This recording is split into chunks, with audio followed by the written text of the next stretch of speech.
আমরা পিএন সংযোগ ডায়োড পড়েছি, এখন পড়ব ট্রানজিস্টর। পিএন সংযোগ ডায়োড থেকে আমরা কি জেনেছি না, পিএন সংযোগ ডায়োড যখন ফরওয়ার্ড বায়াস বা সম্মুখবর্তী বায়াসে পরিচালিত হবে সেই অবস্থায় তড়িৎ প্রবাহ মাত্রার মান অত্যন্ত বেশি, সংযোগস্থলের রোধ খুবই কম। যখন রিভার্স বায়াসে পরিচালিত হয় সেই অবস্থায় কি হয়, বিপরীত ঘটনা। এখানে কি হয়, তড়িৎ প্রবাহ মাত্রার মান কম হয়, যার ফলে কি হয় না, সংযোগস্থলের রোধ অত্যন্ত বেশি হয়। এর কারণ কি না, ফরওয়ার্ড বায়াসে মুখ্য আধানগুলো তড়িৎ পরিবহন করে, এক্ষেত্রে গৌণ আধানগুলো তড়িৎ পরিবহন করে। গৌণ আধানের পরিমাণ কম, কারেন্ট তাই কম। যদি কোনো কারণে আমরা গৌণ আধানের পরিমাণ বাড়াই তাহলে রিভার্স বায়াসেও কি হবে, কারেন্টের পরিমাণ বেড়ে যাবে। তাহলে আমরা কি ব্যবস্থা নেব না, একটা পিএন সংযোগ ডায়োডের ফরওয়ার্ড বায়াসের সঙ্গে রিভার্স বায়াসের সংযোগ ঘটিয়ে দেব। তাহলে সংযোগ ঘটালে কি হবে, দেখো যে বেশি পরিমাণ কারেন্টটা ছিল সেটা রিভার্স বায়াসের মধ্য দিয়ে কি হবে, পরিচালিত হয়ে যাবে। এই ব্যবস্থা ঘটানো হয় ট্রানজিস্টরে। তাহলে এক্ষেত্রে আধানকে কি করা হয়, জোর করে নিম্ন রোধ থেকে উচ্চ রোধের মধ্য দিয়ে কি করা হয়, পাঠানো হয় হচ্ছে, যেটা কি হবে না, স্বাভাবিক ঘটনার বিপরীত ঘটনা। তাহলে সমগ্র ব্যবস্থাটাকে আমরা যদি কি করি, একত্রে পরিচালনা করতে চাই তাহলে কি ব্যবস্থা নেব না, একটা ছোট্ট পাতলা এন টাইপ কেলাসকে যদি আমরা কি করি না, দুটো পি টাইপ কেলাসের মাঝে প্রবেশ করিয়ে দিই তাহলে কি হবে না, পিএনপি ট্রানজিস্টর তৈরি হবে।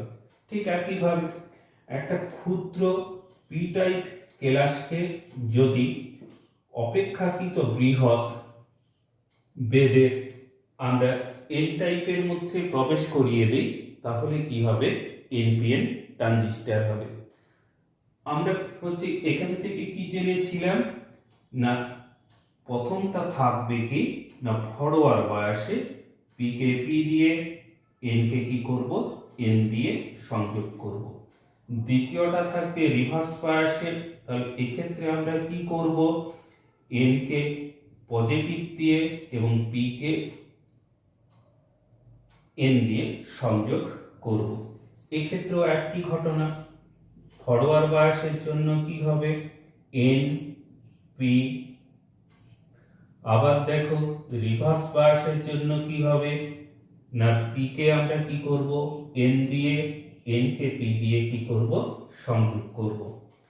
তাহলে এক্ষেত্রে দেখো এই যে পিএন সংযোগ ডায়োড আমরা তৈরি করলাম, এটা আমরা কিভাবে তৈরি করব। এটা তৈরি করতে গেলে এই রকম সংযোগ পদ্ধতিতে কিন্তু ঘটানো হয় না। কারণ কি, সংযোগ পদ্ধতিতে ঘটালে কেলাসের ধারাবাহিকতা বজায় থাকে না। তাহলে কেলাসের ধারাবাহিকতা বজায় রাখার জন্য ডোপিং পদ্ধতিটা কি, আমরা একটাই কেলাস নেব, তার মাঝে কি করব, পঞ্চযোজী ডোপিং এবং দুপাশে ত্রিযোজী ডোপিং যদি করি পিএনপি ট্রানজিস্টর পেয়ে যাব। এক্ষেত্রে মাঝখানে খুব অল্প স্থানে ত্রিযোজী মৌল ডোপিং এবং দুই প্রান্তে কি করব, পঞ্চযোজী মৌল ডোপিং করে এনপিএন ট্রানজিস্টর আমরা পেয়ে যাব। এবারে আমরা চলে আসি এই ডোপিং এর মাত্রা কি রকম হবে না, দেখো মাঝখানে যে অংশ আছে এটাকে বলা হয় কি বেস বা ভূমি, এই অংশটাকে বলা হয় কি এমিটার বা নিঃসারক এবং এই অংশটাকে বলা হয় কি কালেক্টর। তাহলে বেস অংশে কি করা হয়, ডোপিং এর মাত্রা সব থেকে কম হবে, এর কারণ আমরা পরে আলোচনা করছি, এবং হচ্ছে কি না যে স্থান হবে সেটা অত্যন্ত অল্প। এবারে দুপ্রান্তে যে ডোপিং এর ঘনত্ব তার মধ্যে কি হবে, এমিটারে ডোপিং এর ঘনত্ব কি হবে সব থেকে বেশি এবং কালেক্টারে ডোপিং এর ঘনত্ব তার থেকে কি হবে না কম হবে। তাহলে এক্ষেত্রে কি হবে না গর্ত থাকবে, ডোপিং এর মাত্রা কি হবে সব থেকে বেশি হবে, হোল থাকবে, এক্ষেত্রে দুই একটা কি হবে ইলেকট্রন থাকবে, এখানে ডোপিং এর মাত্রা কম হবে। দ্বিতীয় ক্ষেত্রে একইভাবে বেসের কি ডোপিং কম, জায়গা কম, এক্ষেত্রে কি হবে স্থান দুটোর পরিমাণ বেশি হবে, এমিটারে কি হবে ডোপিং এর ঘনত্ব বেশি হবে, কালেক্টরের ডোপিং এর ঘনত্ব তার তুলনায় কি হবে কম হবে। তাহলে দেখো ডোপিং এর ঘনত্ব আমরা জানলাম, এবার কি কতটা জায়গা জুড়ে থাকবে না বেশটা খুব শুরু হয়, এমিটার থেকে কি হবে কালেক্টরের জায়গাটা কি হবে বড় হবে, যাতে কি করে না যে এর ভেতর দিয়ে কারেন্ট গেলে এখানে যে তাপ উৎপন্ন হয় সেই তাপের অবক্ষয়টা বেশি করতে পারে, সেজন্য কালেক্টরের জায়গাটা সব থেকে বা বেশটা সব থেকে কি হবে বেশি হবে। তাহলে দেখো আমরা যে এই ট্রানজিস্টরটা তৈরি করলাম একটা সংকেতের সাহায্যে কি করা যায় প্রকাশ করা যায়। কিভাবে প্রকাশ করব না দেখো একটা গোল চিহ্ন এঁকে নিচে একটা লাইন দিলাম, এই লাইনটা কি না বেস, ঠিক একইভাবে বেস। এবার অপর দুটো যে টার্মিনাল আছে একটাকে বলা হবে কি না এমিটার, অপরটাকে কি কালেক্টর, ঠিক একইভাবে দুটো টার্মিনাল থাকবে, একটা এমিটার বেস আরেকটা কালেক্টর। তাহলে দুটো দেখতে একই রকম, আমরা আইডেন্টিফাই করব কিভাবে, এটা করার জন্য কি করা হয় এমিটারে টিক চিহ্ন দেয়া হয়, টিক চিহ্নের অভিমুখ লক্ষ্য করে পিএনপি এবং এনপিএন ট্রানজিস্টর কি করা যায় শনাক্ত করা যায়। যখন এমিটার বেস জাংশন বা এমিটার জংশন ফরওয়ার্ড বায়াসে থাকে, তাহলে ফরওয়ার্ড বায়াসে থাকলে এমিটার থেকে বেসের দিকে কি হবে কারেন্ট যাবে, তাহলে এমিটার থেকে বেসের দিকে একটা টিক চিহ্ন দিয়ে আমরা কি করব না পিএনপি ট্রানজিস্টর প্রকাশ করি, পিএনপি ট্রানজিস্টর আমরা প্রকাশ করি। ঠিক একইভাবে যখন এটা কি আছে সম্মুখবর্তী বায়াসে এমিটার জংশন, সেই অবস্থায় কারেন্টটা যাচ্ছে কোন দিকে না পজিটিভ টার্মিনাল এখানে, তাহলে কারেন্টটা কি না বেস থেকে এমিটারের দিকে যাবে, অর্থাৎ তীর চিহ্নটা উল্টো দিকে হবে। এইটা কি এনপিএন ট্রানজিস্টর। মনে রাখার জন্য কি আছে না দেখো তীর চিহ্নটা ভূমির দিকে যাচ্ছে মানে কি আছে প্রণাম ঠুকে আছে, তাহলে এটা কি আছে না পিএনপি ট্রানজিস্টর। আর যে কি করবে মাথা উপরের দিকে করে রাখবে সেটা এনপিএন ট্রানজিস্টর। এবারে আমরা চলে আসি, দেখো ট্রানজিস্টরের ক্ষেত্রে আমরা কি করব না তিন প্রকার কারেন্ট পাবো, একটা emitter current, base current, collector current.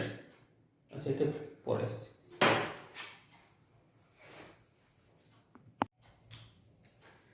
এবার আমরা ট্রানজিস্টর কিভাবে কাজ করে সেই ব্যাপারটা জানব। আমরা একটা পিএনপি ট্রানজিস্টর নিয়েছি, এখানে থাকবে কি তিনটে কেলাস, মাঝের সরু কেলাসটা বেস, অপর পক্ষে অন্য দুটো কেলাস, একটা এমিটার একটা কালেক্টর। যেটাতে ডোপিং বেশি সেটাতে বলা হয় কি এমিটার, অপেক্ষাকৃত কম ডোপিংটাকে বলা হয় কি কালেক্টর। তাহলে দেখো ভূমিতে ডোপিং এর মাত্রা কম, এমিটারে সব থেকে বেশি, কালেক্টরে তার তুলনায় কম। আর কি না যদি এরিয়া বা স্থানের কথা বলা হয় এটা হচ্ছে কি খুবই সরু, এটা অনেক বড়, এটার তুলনায় কি হবে কালেক্টর আরো বেশি বড়। পিএনপি সংযোগ ডায়োডে আমরা যদি ম্যাক্সিমাম কারেন্ট পেতে চাই তাহলে সেক্ষেত্রে কি করতে হয় না, এমিটার জাংশনটাকে আমরা কি করব ফরওয়ার্ড বায়াস এবং কালেক্টর জংশনটাকে কি করব আমরা রিভার্স বায়াসে পরিচালনা করব। তাহলে পি এর সঙ্গে আমরা কি করব পি যোগ করব, এন এর সঙ্গে এন ফরওয়ার্ড বায়াস, রিভার্স বায়াসের জন্য এন এর সঙ্গে আমরা পি যোগ করব, পি এর সঙ্গে কি করব এন যোগ করব। এখানে কিভাবে তড়িৎ প্রবাহ চলাচল করে, ব্যাটারির পজিটিভ প্রান্ত গর্তগুলোকে কি করবে না বিকর্ষিত করে সংযোগস্থলের দিকে নিয়ে যাবে। গর্ত সংযোগস্থল অতিক্রম করে কি করবে না ভূমিতে ইলেকট্রনের সঙ্গে কিছু কিছু রিকম্বিনেশন বা পুনঃসংযোজন ঘটাবে, যেহেতু এখানে ইলেকট্রনের পরিমাণ খুবই কম।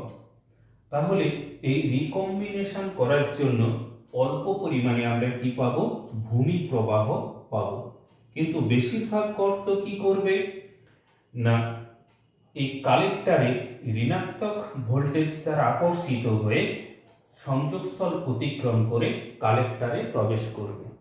কালেক্টরে প্রবেশ করে প্রান্তের কাছে এসে উপস্থিত হবে। এই প্রান্তের কাছে যখন গর্তটা উপস্থিত হয় তখন কি করবে একটা ইলেকট্রন গিয়ে ওই গর্তকে কি করবে প্রশমিত করবে বা পুনঃসংযোজন ঘটাবে।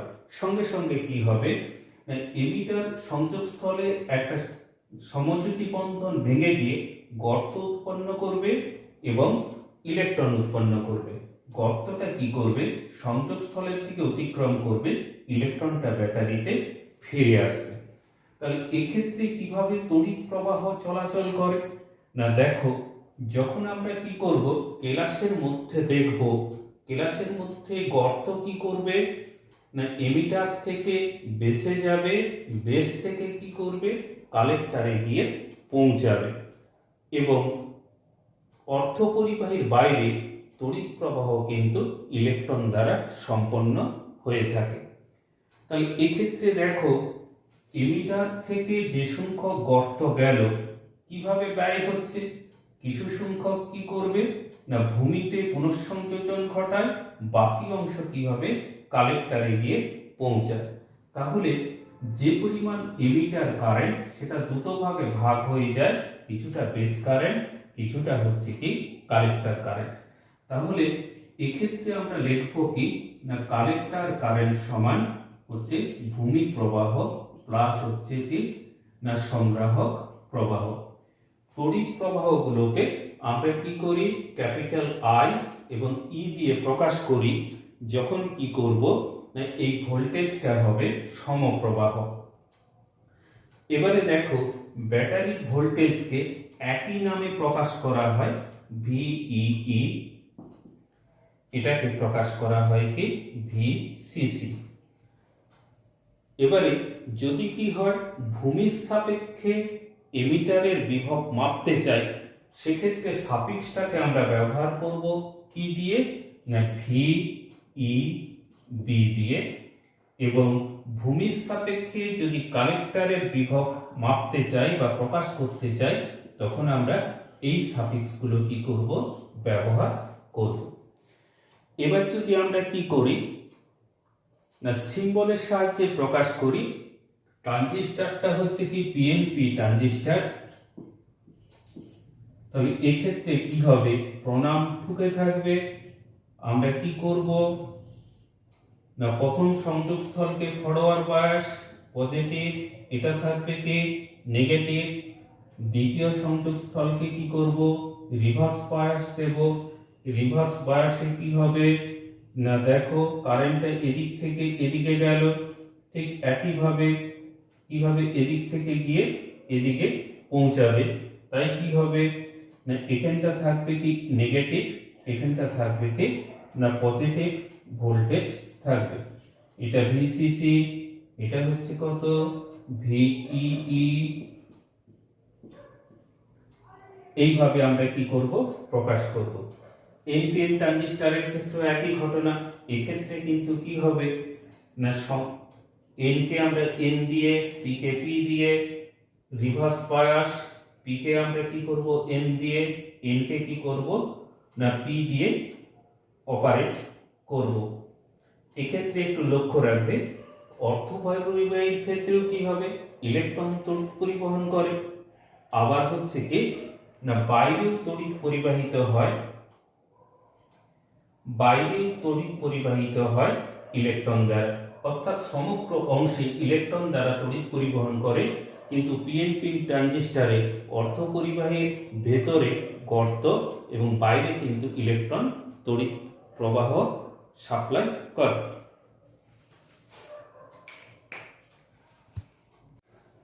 আমরা এবারে ট্রানজিস্টরের বৈশিষ্ট্য লেখগুলো অঙ্কন করব।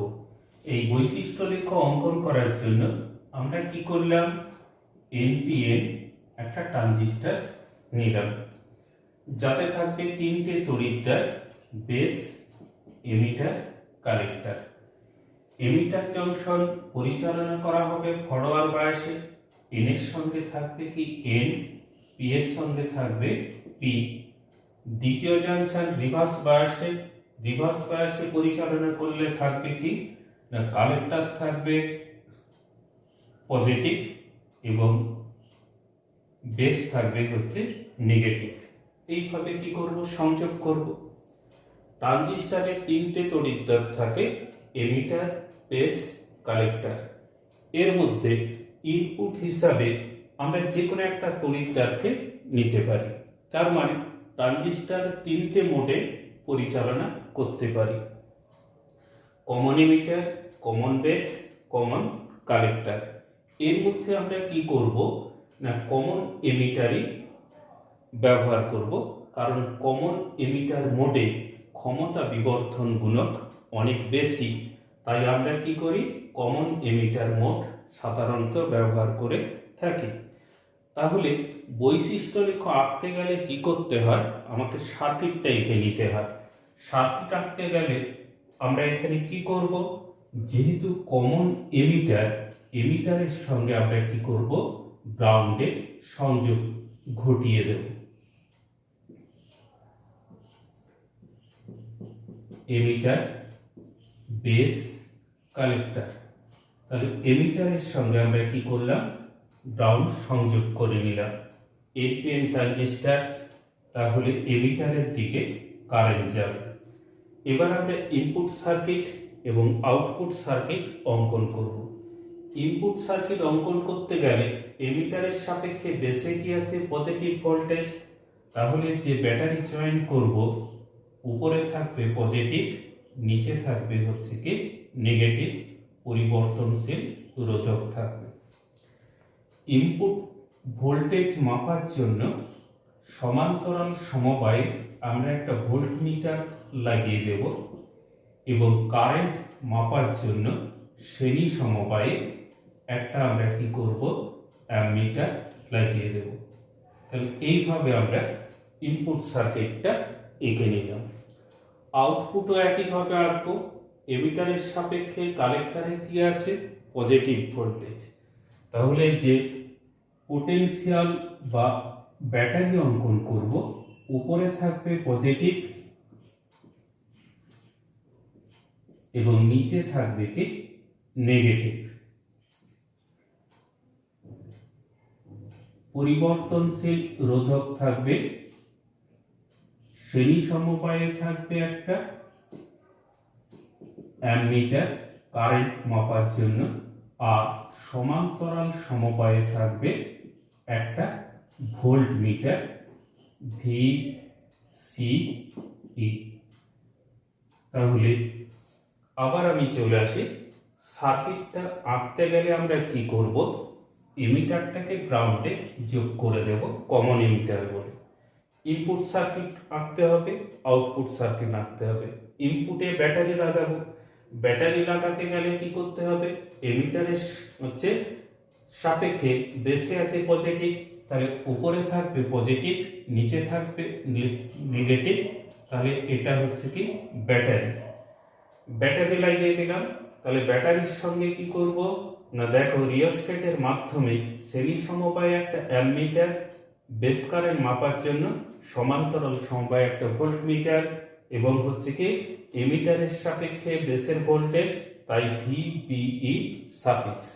ঠিক একইভাবে এখানে কি করব না, যেহেতু এমিটারের সাপেক্ষে কালেক্টরের পজিটিভ ভোল্টেজ, তাই উপরে থাকবে পজিটিভ, নিচে থাকবে নেগেটিভ, এবং এখানে থাকবে কি রিওস্ট্যাট ব্যবস্থা ভোল্টেজটাকে কমানো বাড়ানোর জন্য, আর থাকবে কি শ্রেণী সমবায়ে একটা হচ্ছে অ্যামমিটার, সমান্তরাল সমবায়ে থাকবে একটা ভোল্টমিটার। তাহলে এক্ষেত্রে দেখো আমরা যে বৈশিষ্ট্য লেখ অঙ্কন করেছি তাতে আছে কি না, দুটো ইনপুট এবং দুটো আউটপুট। ইনপুটের হচ্ছে কি ভোল্টেজ এবং কারেন্ট, আউটপুটের ভোল্টেজ এবং কারেন্ট, এইগুলোকে বলা হয় কি প্যারামিটার। এর মধ্যে হচ্ছে কি নিরপেক্ষ প্যারামিটার কোনগুলো, নিরপেক্ষ চলরাশি কোনগুলো, ইনপুট কারেন্ট, আউটপুট ভোল্টেজ। এটা একটু খেয়াল রাখবে, ইনপুট কারেন্ট, আউটপুট ভোল্টেজ নিরপেক্ষ বা স্বাধীন, আর এই দুটোকে বলা হয় ইনপুট ভোল্টেজ, আউটপুট কারেন্ট, এগুলোকে বলা হয় কি নির্ভরশীল চলরাশি। এবার হচ্ছে কি না, ট্রানজিস্টরের বৈশিষ্ট্য লেখ আমরা কাকে বলবো না, যে লেখচিত্রগুলো দিয়ে ইনপুট এবং আউটপুটের প্রবাহ মাত্রা এবং ভোল্টেজের পারস্পরিক পরিবর্তনের লেখচিত্র অঙ্কন করা হয়, সেই লেখচিত্রগুলোকে বলা হয় কি ট্রানজিস্টরের বৈশিষ্ট্য লেখ। আমরা বৈশিষ্ট্য লেখ আঁকবো কেন না, এই বৈশিষ্ট্য লেখ থেকে বোঝা যায় কি না কিভাবে ব্যবহার করলে আমরা ট্রানজিস্টর থেকে সর্বোচ্চ ফলাফল পেতে পারি। এবারে দেখো এই বৈশিষ্ট্য লেখ কিন্তু দু প্রকার, একটা হচ্ছে কি স্ট্যাটিক্স বৈশিষ্ট্য লেখ, আর একটা হচ্ছে ডাইনামিক। স্ট্যাটিক্স বলতে আমরা কি বুঝি, বাইরের বর্তনীতে কোনো লোড রোধ নেই এবং সবগুলোই যদি সমপ্রবাহ হয় তাকে বলা হয় কি স্ট্যাটিক্স বৈশিষ্ট্য লেখ। আর ডাইনামিক হলে কি হবে না, এসি সোর্স আমরা ব্যবহার করব এবং বাইরে কি করব লোড রোধ ব্যবহার করব। আমরা ডাইনামিক যাচ্ছি না, স্ট্যাটিক্স ক্যারেক্টারিস্টিক্স কার্ভে চলে আসছি। এই ক্যারেক্টারিস্টিক্স কার্ভ হচ্ছে কি তিন রকম। প্রথমে আমরা চলে আসি ইনপুট ক্যারেক্টারিস্টিক্স কার্ভ, ইনপুট বৈশিষ্ট্য লেখ। ইনপুট বৈশিষ্ট্য লেখ কি, তাহলে এক্ষেত্রে আমরা কি করব না, দেখো আউটপুট ভোল্টেজকে স্থির রাখবো, আউটপুট ভোল্টেজকে স্থির রাখবো, ইনপুট ভোল্টেজ পরিবর্তন করলে ইনপুট কারেন্ট পরিবর্তন হয়, তার যে বৈশিষ্ট্য লেখ এটাকে বলা হয় কি ইনপুট বৈশিষ্ট্য লেখ। তাহলে হচ্ছে কি ইনপুট হচ্ছে ভোল্টেজ আর ইনপুট কারেন্ট আইবি, এই আইবিটা সাধারণত কি হয় মাইক্রো অ্যাম্পিয়ার রেঞ্জে হয়ে থাকে। এর বৈশিষ্ট্য লেখটা যদি আমরা অঙ্কন করি কিরকম দেখতে পাবো না, এটা দেখতে হচ্ছে পিএন জাংশন ডায়োডের যে ফরওয়ার্ড বায়াস, সেই ফরওয়ার্ড বায়াসের মতো। এটা 2 ভোল্ট, এটাকে যদি অঙ্কন করি এটা ধরো 3 ভোল্ট। তাহলে এইভাবে বৈশিষ্ট্য লেখটা পাই। এরপরে আমরা চলে আসি আউটপুট বৈশিষ্ট্য লেখ। আউটপুট বৈশিষ্ট্য লেখ হলে কি হবে, আউটপুট ভোল্টেজ পরিবর্তন করব, আউটপুট কারেন্ট পরিবর্তন হবে, তার লেখচিত্রকে বলা হয় কি আউটপুট বৈশিষ্ট্য লেখ।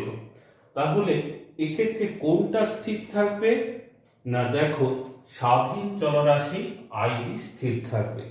তাহলে আইবি স্থির রেখে বা ইনপুট কারেন্ট স্থির রেখে আউটপুট ভোল্টেজ পরিবর্তন করলে আউটপুট কারেন্ট পরিবর্তন হয়, তার লেখচিত্রকে বলা হয় কি আউটপুট বৈশিষ্ট্য লেখ।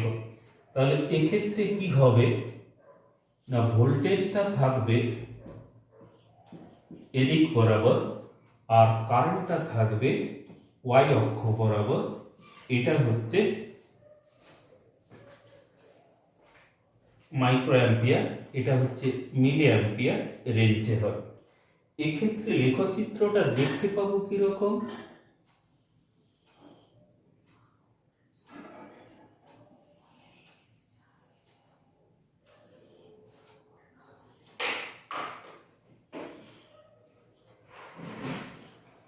লেখচিত্রটা এইরকম হয়ে থাকে, যেখানে ইনপুটটা হচ্ছে কারেন্ট, ধরো 10 micro ampere, IB 20 ampere, micro ampere, 30 micro ampere, 40 micro ampere. এক্ষেত্রে লেখচিত্রটাকে যদি আমরা একটু বিশ্লেষণ করি, তাহলে দেখতে পাবো কি না, এই যে অংশটা,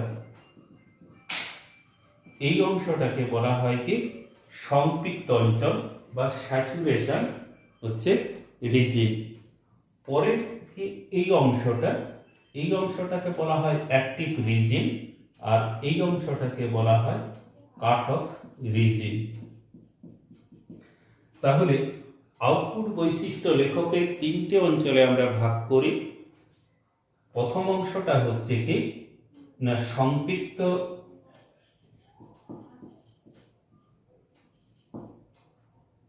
অঞ্চল,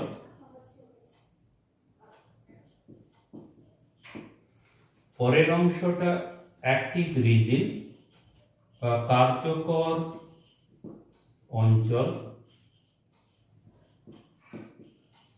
আর পরেরটাকে বলা হয় কাট অফ অঞ্চল।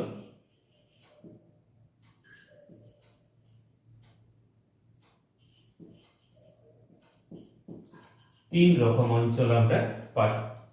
সম্পৃক্ত অঞ্চল কেন না, 0 থেকে 0.6 ভোল্টেজ পর্যন্ত যদি আমরা কি করি, আউটপুট ভোল্টেজটাকে বাড়াই, তাহলে কি হবে, কারণ হচ্ছে কারেন্ট বা প্রবাহ মাত্রা অতি দ্রুত বাড়তে থাকে। কারেন্ট যদি দ্রুত বাড়ে, রোধ তাহলে কি হবে, অত্যন্ত কম হবে, অর্থাৎ সম্পৃক্ত অবস্থায় চলে আসে। এই জন্য এই অঞ্চলটাকে বলা হয় কি সম্পৃক্ত অঞ্চল। এবারে দেখো, এই সম্পৃক্ত অঞ্চলে কি হবে না, ফার্স্ট জাংশন থাকবে হচ্ছে ফরওয়ার্ড বায়াসে, সেকেন্ড জাংশন থাকবে কি রিভার্স বায়াসে। পরের অংশটা হচ্ছে কি কার্যকর অঞ্চল, এখানে দুটো জংশনই থাকবে কি ফরওয়ার্ড বায়াসে। আর কাট অফ অঞ্চল, দুটোই জংশনই কি থাকবে রিভার্স বায়াসে। কোন অঞ্চল আমরা কি কাজে লাগাবো, সম্পৃক্ত অঞ্চল এবং কাট অফ অঞ্চল। এই অঞ্চলটাকে ব্যবহার করা হয় কি না ট্রানজিস্টরকে সুইচ হিসাবে, আর কার্যকর অঞ্চল, এই অঞ্চলটাকে আমরা ব্যবহার করি বিবর্ধক হিসাবে ট্রানজিস্টরের ক্ষেত্রে। এবারে দেখো, এই ইনপুট এবং আউটপুট বৈশিষ্ট্য লেখ ছাড়াও আরেক প্রকার বৈশিষ্ট্য লেখ আছে, যেটাকে বলা হয় কি ট্রান্সফার বা পরিমিত বৈশিষ্ট্য লেখ।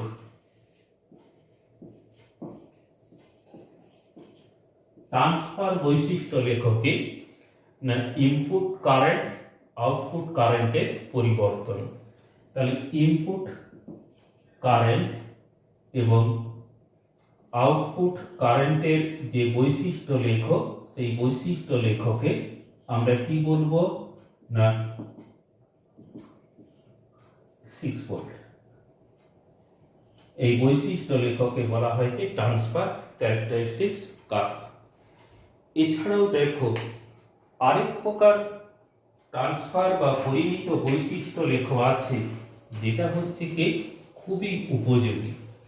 সেটা কি না, যদি আমরা কি করি, input voltage versus output voltage অঙ্কন করি, এপাশ বরাবর ইনপুট ভোল্টেজ, এপাশ বরাবর আউটপুট ভোল্টেজ অঙ্কন করি, তাহলে লেখচিত্রটা কিরকম হবে,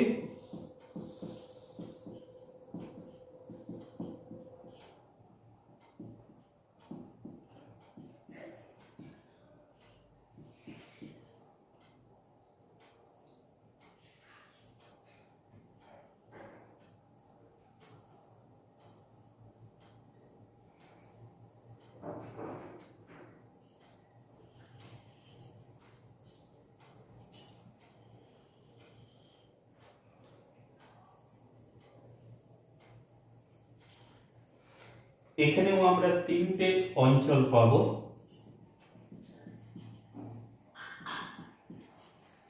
তিনটে অঞ্চলকে, এই অংশটা হচ্ছে কি কাট অফ রিজিন,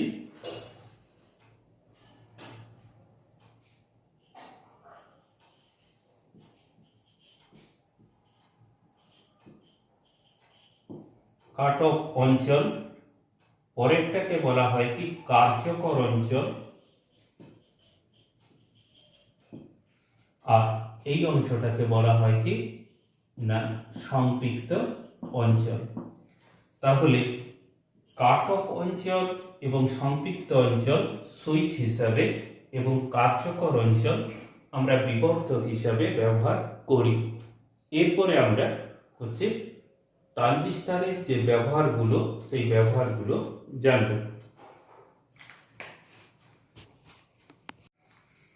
আমরা ট্রানজিস্টরের ব্যবহার নিয়ে আলোচনা করব।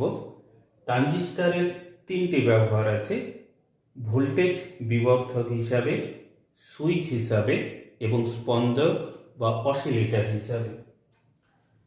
ভোল্টেজ বিবর্ধক বা বিভব বিবর্ধক বলতে আমরা কি বুঝি? ট্রানজিস্টরের ইনপুটে যদি দুর্বল সংকেত বা বিভব ব্যবহার করি, তাহলে আউটপুটে আমরা শক্তিশালী বিভব বা সংকেত পেতে পারি। এই ব্যাপারটাকে বলা হয় কি না বিভব বিবর্ধক। বিভব বিবর্ধক পেতে গেলে আমাদের ট্রানজিস্টরকে কি করতে হবে না কমন এমিটার মোডে পরিচালনা করতে হবে। এর কারণ কি? কমন এমিটারে ক্ষমতা গুণাঙ্কের মান অন্যান্য মোডের থেকে কি হয় বেশি হয়। দ্বিতীয়ত কি আমরা আউটপুট ক্যারেক্টারিস্টিক্স কার্ভ থেকে জেনে গেছি কি না লেখচিত্রের কার্যকর অঞ্চল বিবর্ধক হিসাবে কাজ করে। তাহলে কার্যকর অঞ্চল পেতে গেলে কি করতে হবে না ইনপুট যে জাংশন বা এমিটার জাংশনকে কি করতে হবে ফরওয়ার্ড বায়াসে পরিচালনা করতে হবে এবং কালেক্টর জাংশনকে কি করতে হবে রিভার্স বায়াসে পরিচালনা করতে হবে। তাহলে এনপিএন ট্রানজিস্টর ব্যবহার করে আমরা কিভাবে তাকে অ্যাম্প্লিফায়ার হিসাবে কাজ করাবো সেটা আমরা কি করব, একটা তড়িৎ বর্তনী অঙ্কন করে বুঝে নেব। তাহলে দেখো তড়িৎ বর্তনীটা আমরা কিভাবে অঙ্কন করি।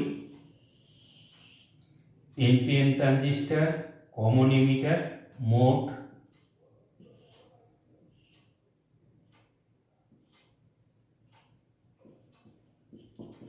এমিটার, বেস কালেক্টর, এটা কমন থাকায় কি হবে এটা ভূমি হিসাবে কাজ করবে।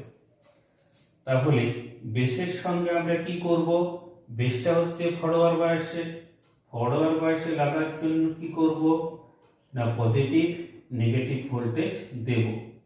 যে সংকেতকে বিবর্ধন করতে হয় সেটাকে আমরা ইনপুটে লাগিয়ে দেব।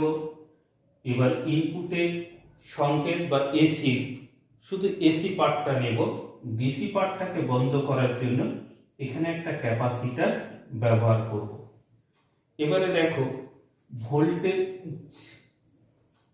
তাকে নিয়ন্ত্রণ করার জন্য আমরা এখানে কি করব না একটা রোধ ব্যবহার করব। তাহলে এখানে আমরা কি পেয়ে যাব না ভূমি প্রবাহ পেয়ে যাব। কালেক্টরের ক্ষেত্রে আমরা কি করব না কালেক্টরের ক্ষেত্রে দেখো এখানে আমরা একটা লোড রোধ নেব আরসি, আর এটাকে কি করতে হবে বিপরীত বায়াসে পরিচালনা করতে হবে। তাহলে উপরেরটা হবে পজিটিভ নেগেটিভ। তাহলে এইভাবে আমরা সার্কিটটা জয়েন করে নেব। ইনপুট আমরা এইখানে লাগিয়েছি, আউটপুটটা পাবো কোথায়, এখানে লোড রোধের অ্যাক্রসে পাবো। শুধু এসি পাওয়ার জন্য এখানে একটা ক্যাপাসিটর লাগিয়ে দেব। তাহলে ব্যাটারিটা হচ্ছে ভিসিসি,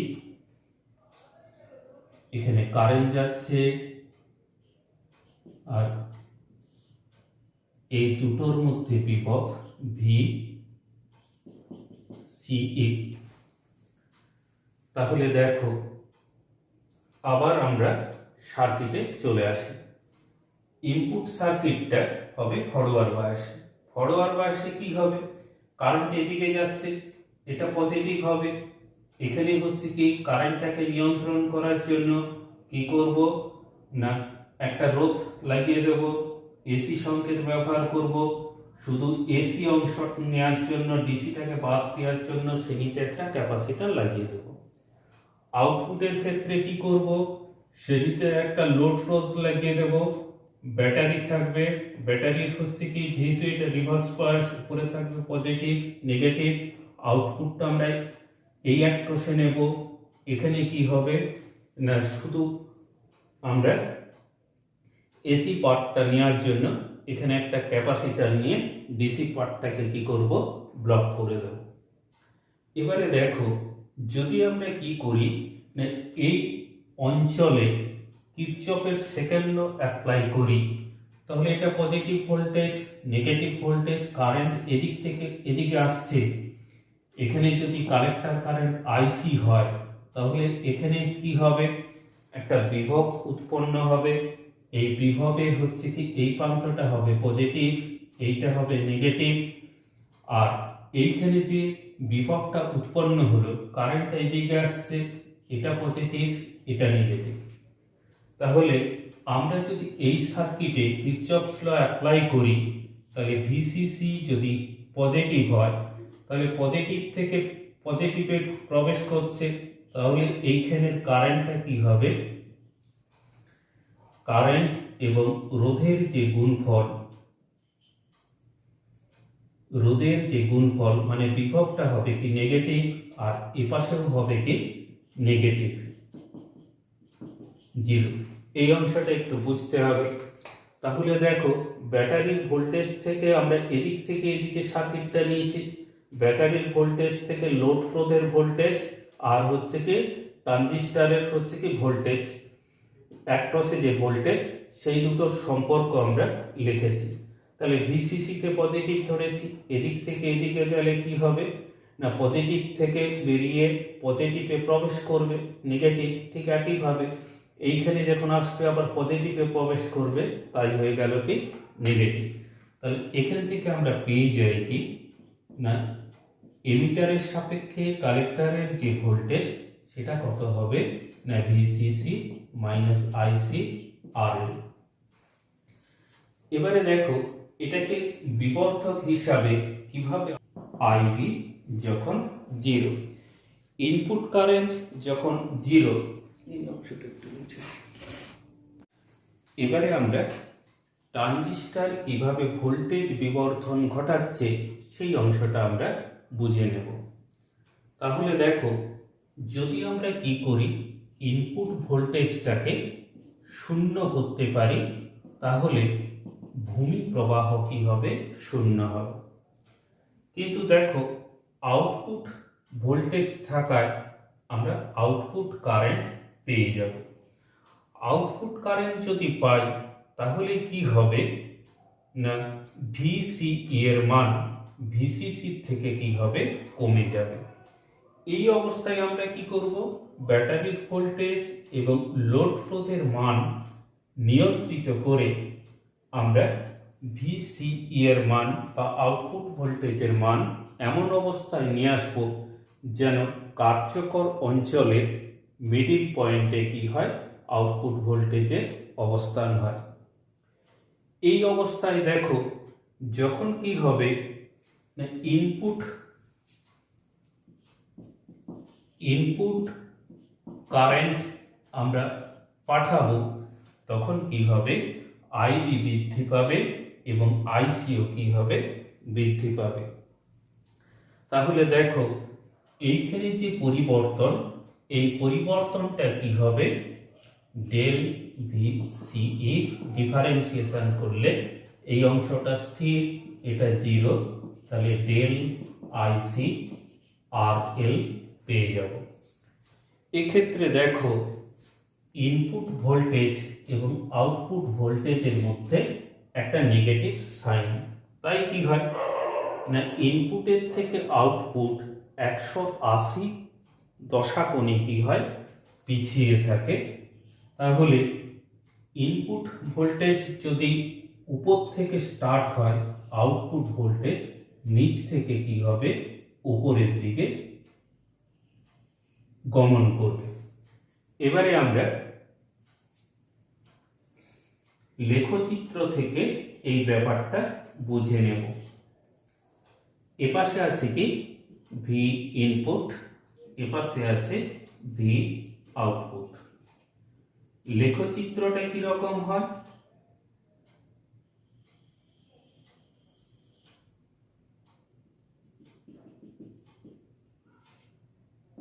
0.6 ভোল্ট, 1.4 ভোল্ট, এরকম করে লেখচিত্রটা। তাহলে কার্যকর অঞ্চলের মিডিল পয়েন্ট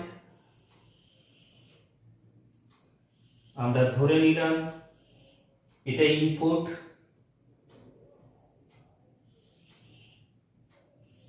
এই অংশটা আউটপুট। ইনপুটে অল্প পরিমাণে যদি পজিটিভ ভোল্টেজ আসে, তাহলে এক্ষেত্রে দেখো ইনপুট অল্প পরিমাণে পজিটিভ ভোল্টেজ, তাহলে এক্ষেত্রে কি হবে এই দিক বরাবর ভোল্টেজটা পাল্টাবে। যখন কি হবে নেগেটিভ অংশ থাকবে, তখন উপরের দিকে লেখচিত্র হবে। তাহলে ইনপুটে যদি অল্প পরিমাণে ভোল্টেজ অ্যাপ্লাই করি, আউটপুটে আমরা কি পাচ্ছি অনেক ভোল্টেজ পাচ্ছি। তাহলে এইভাবে আমরা ট্রানজিস্টরকে কি করব না বিবর্ধক হিসাবে কাজে লাগাবো।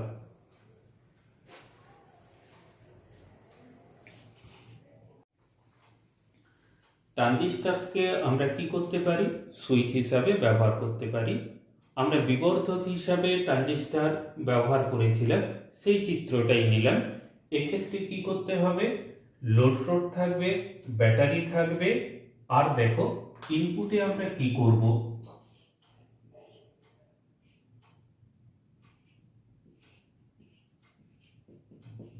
ইনপুট লাগাবো, এবং এইখানে কি করতে হবে না কারেন্টটাকে পরিবর্তন করার পোটেনশিওমিটার নিতে হবে।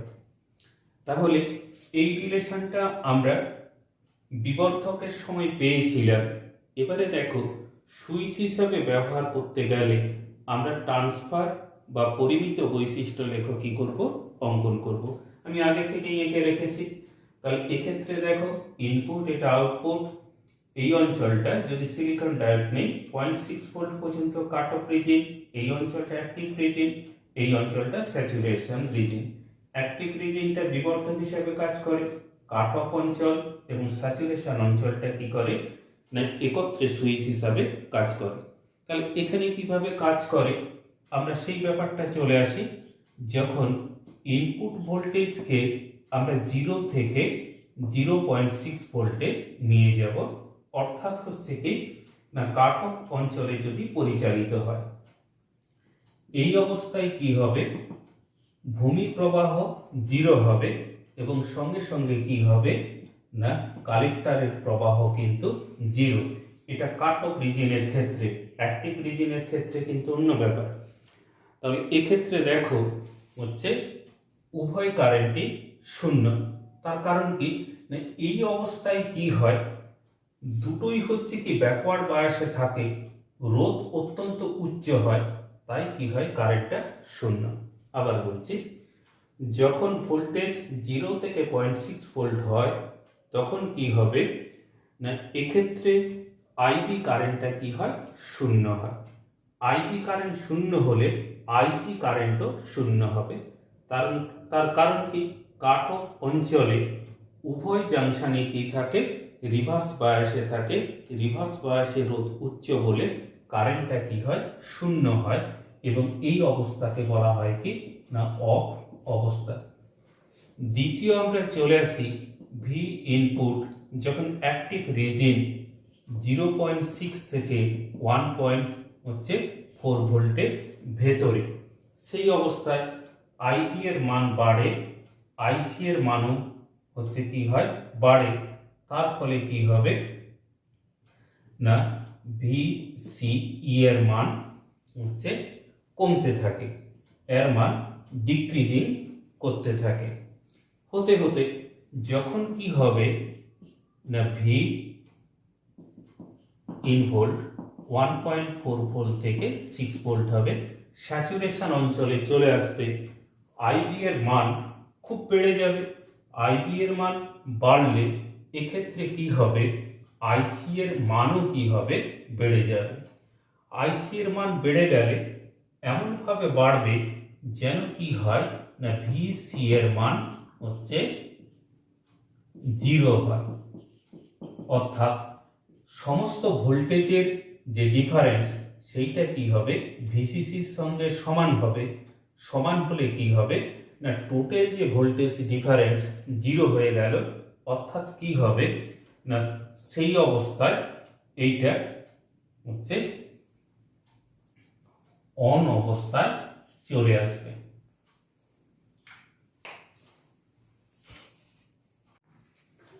আমরা এবারে ট্রানজিস্টরের শেষ অংশে চলে আসি। ট্রানজিস্টরের দুটো প্যারামিটার আছে, আলফা ও বিটা, কি এবং তাদের মধ্যে সম্পর্ক। আলফা হচ্ছে কি কমন বেস মোডে কারেন্টের বিবর্ধন গুণক, তাহলে আলফা সমান আইসি বাই হচ্ছে কি ইনপুট কারেন্ট আইই। ঠিক একইভাবে কমন এমিটার মোডে বিবর্ধন গুণক হচ্ছে কি বিটা, যেটা আমরা পাবো কি আইসি বাই হচ্ছে কি ইনপুট কারেন্ট আইবি। তাহলে output current by input current, common এমিটারে কমন বেসে output current by input current. এবারে দেখো আমরা ট্রানজিস্টরে কারেন্টের সম্পর্ক থেকে কি পাই আইবি প্লাস আইসি। সমস্ত রাশিটাকে আমরা আইসি দিয়ে ভাগ করলাম, আইবি বাই আইসি প্লাস 1। তাহলে এক্ষেত্রে আমরা কি পেয়ে যাব না 1 বাই আলফা সমান 1 বাই বিটা প্লাস 1, তাহলে বিটা বিটা প্লাস 1, আলফা সমান বিটা বাই বিটা প্লাস 1। তাহলে এইভাবে আমরা আলফা বের করলাম, বিটাও বের করতে পারি ইন টার্মস অফ আলফা।